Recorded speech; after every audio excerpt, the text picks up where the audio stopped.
Hello guys, welcome back to my YouTube channel. तो आज की वीडियो में आपको पता चलेगा कि ट्रेडमार्क से रिलेटेड क्या प्रोसेस होता है। ट्रेडमार्क से रिलेटेड सारी चीज़ें हम डिस्कस करेंगे। तो सबसे पहले देख लेते हैं हम क्या क्या टॉपिक डिस्कस करेंगे। तो एक होता है आपका ट्रेडमार्क रजिस्ट्रेशन का प्रोसेस क्या रहेगा। आप खुद फाइल करते हैं या ट्रेडमार्क अटॉर्नी से अगर फाइल करते हैं तो क्या डिफरेंस होता है, कॉस्ट एंड फीस क्या लगती है, और मेन इंपॉर्टेंट ट्रेडमार्क के क्या क्या स्टेजेस होती है। क्योंकि मेरे पास कई सारे क्वेश्चंस आते हैं कि अप्लाई कर दिया तो क्या उसके बाद ट्रेडमार्क मिल ही जाएगा, या कुछ भी प्रॉब्लम होती है, कितना टाइम लगता है, क्या क्या चीज़ें होती है। लाइक कई लोगों को पता, कई लोगों का ट्रेडमार्क अगर हेयरिंग पे गया होता है तो उनको हेयरिंग से रिलेटेड कन्फ्यूजन होती है। तो सारी चीज़ें आज ट्रेडमार्क से रिलेटेड आपको मैक्सिमम चीज़ों की आज सारी जो भी कन्फ्यूजन है वो दूर हो जाएगी। प्लस आपको अगर लगता है कि कोई भी क्वेश्चन आपका रह गया तो आप नीचे कमेंट बॉक्स में लिख सकते हैं। तो नेक्स्ट स्टार्ट करते हैं। तो सबसे पहले हम बात कर लेते हैं ट्रेडमार्क के स्टेजेस, क्योंकि ये तो सबको पता है। ठीक है, ट्रेडमार्क रजिस्ट्रेशन करने के लिए आपको नेम चाहिए, कुछ आधार कार्ड, पैन कार्ड, जो जनरल डॉक्यूमेंट्स होते हैं वो चाहिए होते हैं। प्लस मेन ये है कि अप्लाई होने के बाद का प्रोसेस कई बार लोगों को नहीं पता होता, मैक्सिमम तो नहीं पता होता है। तो ये वीडियो आज आपके लिए ये बहुत ज़्यादा इन्फॉर्मेटिव होने वाली है। ओके, तो नेक्स्ट में आते, देखिए सबसे पहला होता है एप्लीकेशन फाइल।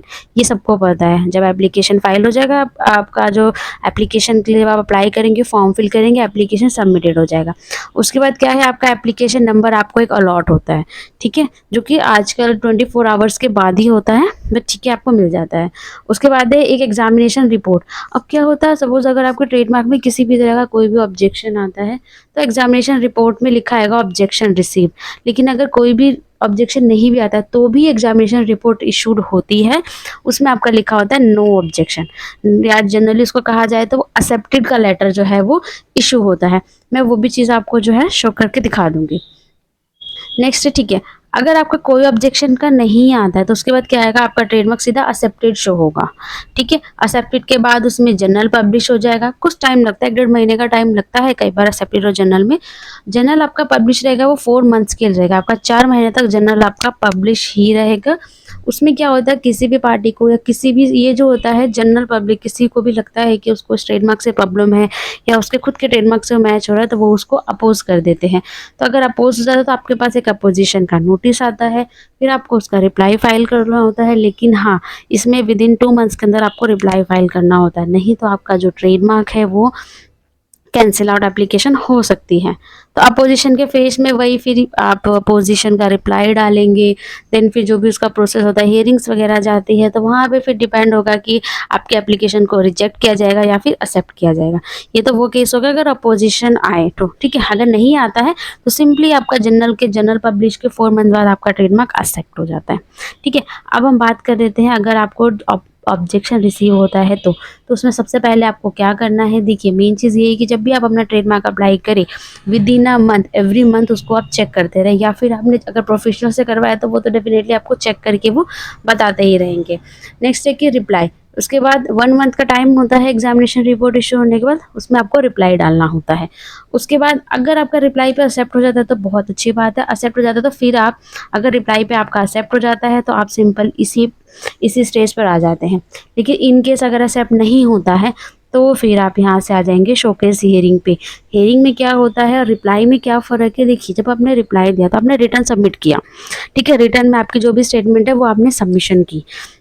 लेकिन अगर अगर वो आपको रिटर्न पे सबमिट एक्सेप्ट नहीं होता डिपार्टमेंट को, तो वो हियरिंग पे डाल देते हैं। हियरिंग में क्या होता है, आपके जो अटॉर्नी होते हैं, आपके आपको जो प्रेजेंट करेंगे वो सामने से, आजकल वीडियो कॉन्फ्रेंसिंग पे भी होता है, सामने से भी होता है, हियरिंग अटेंड होती है। वहाँ पे वो आपके जो बातें हैं, आपके जो पक्ष है वो रखेंगे कि जो भी एग्जामिनेशन रिपोर्ट से रिलेटेड, ताकि आपका ट्रेडमार्क निकल जाए। ठीक है, पास हो जाए। तो उससे रिलेटेड वो अपना जो भी सबमिशन करेंगे, कई बार एविडेंसेस भी फाइल होते हैं। मीन्स अगर आप अपना ट्रेडमार्क बिजनेस कर रहे हैं तो बिल्स होंगे आपके पास, कई सारे एक्सपेंसेस होंगे, तो वो सारी चीज़ें। प्लस आपको ये भी उसमें शो करना होता है कि आपका ट्रेडमार्क जिससे ऑब्जेक्शन में आया है उससे किस तरह से आपका ट्रेडमार्क डिफरेंट है। तो वो आपके अटॉर्नी जो है उस फेस पे सामने से उसको प्रेजेंट करते हैं। तो इस स्टेज से बचने के लिए भी आपको एक सजेशन है कि आप अपना ट्रेडमार्क अप्लाई करने से पहले ट्रेडमार्क की सर्च रिपोर्ट को ज़रूर चेक करें। क्योंकि जब हम सर्च रिपोर्ट चेक करते हैं तो हमें पहले ही पता होता है कि ऑब्जेक्शन अगर आना है तो किन रीज़न से आना है। और अगर ज़्यादा ही चांसेस होते हैं ऑब्जेक्शन आने के, तो उस ट्रेडमार्क को आप अच्छा ये रहेगा कि आप उसको चेंज कर लें या उसमें कुछ भी एडिशन उसको डिफरेंट करें। ठीक है। अगर आपका शोकेस हियरिंग पे आपका एक्सेप्ट हो जाता है तो फिर अगर आपका यहाँ से एक्सेप्ट हो जाता है तो अगेन आप यहाँ पे आ जाते हैं, नहीं तो आपका यहाँ पे एक्सेप्ट होगा या फिर रिफ्यूज़ होगा। रिफ्यूज़ होगा तो वहीं पे वो एप्लीकेशन ख़त्म, और अगर एक्सेप्ट हो जाता है तो सेम वही स्टेज चलती है। एक्सेप्ट, जनरल पब्लिकेशन, अपोज होता है तो अपोज चलेगा, नहीं तो अदरवाइज जो है अगर आपका अपोज नहीं होता है, सपोज आपका जनरल पब्लिश हो गया और आपका अपोज नहीं हुआ तो आपका फिर रजिस्टर हो जाएगा और आपका ये 10 ईयर्स के लिए जो आपका ट्रेडमार्क है वो वैलिड हो जाएगा। जो आपका 10 ईयर्स का जो टाइम होता है ये आपकी डेट ऑफ एप्लीकेशन से होता है, ना कि डेट ऑफ अलॉटमेंट से। ठीक है, इस चीज़ का आपको ध्यान रखना है। तो इसको अगर मे बी आपको थोड़ी कन्फ्यूज़न हो गई, आप इसको दोबारा पॉज करके दोबारा चेक करेंगे, आपको क्लियर हो जाएगा। फिर भी कुछ रह जाता है तो आप नीचे कमेंट बॉक्स में ज़रूर लिखिए।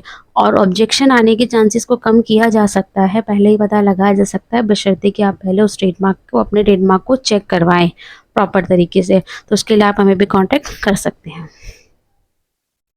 ठीक है, अब रजिस्ट्रेशन सर्टिफिकेट की बात करें तो आज के टाइम में इस तरह का सर्टिफिकेट आ रहा है। ठीक है, फॉर्मेट चेंज हो चुका है, पहले वाइट बैकग्राउंड पे होता था तो वो भी वैलिड है, बट अभी क्या है रिसेंटली फॉर्मेट को चेंज किया गया, तो आपका अब जो सर्टिफिकेट आएगा लास्ट 1 ईयर से इस तरह का सर्टिफिकेट वो आ रहा है। नेक्स्ट अब जब बात करते हैं रिक्वायरमेंट क्या चाहिए। देखिए, सबसे पहले क्या करना होता है, आपको अपने ट्रेडमार्क की क्लास सेलेक्ट करनी होती है। कई गलतियाँ लोग ये भी करते हैं कि गलत क्लास में अप्लाई कर देते, तो वो नहीं करना आपको।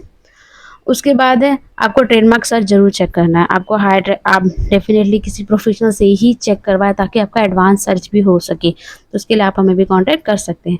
उसके बाद वर्ड मार्क, आपको लोगो PNG वो सब में शेयर करना होगा। उसके बाद आपको एक DSC सर्टिफिकेट लगेगा, ठीक है, फॉर्म को सबमिट करने के लिए। वो आप कहीं से भी ले सकते हैं, ई-साइन से भी ले सकते हैं, बट आपको क्या सजेस्ट किया जाएगा, आप क्लास 3 का DSC ही लें। फिफ्थ क्या होता है, आपको बेसिक KYC पैन आधार की ज़रूरत होती है। बिजनेस सर्टिफिकेट, अगर आपका प्रोप्राइटरशिप है, प्राइवेट लिमिटेड है, LLP है, पार्टनरशिप है, तो बिजनेस सर्टिफिकेट्स की ज़रूरत भी होती है।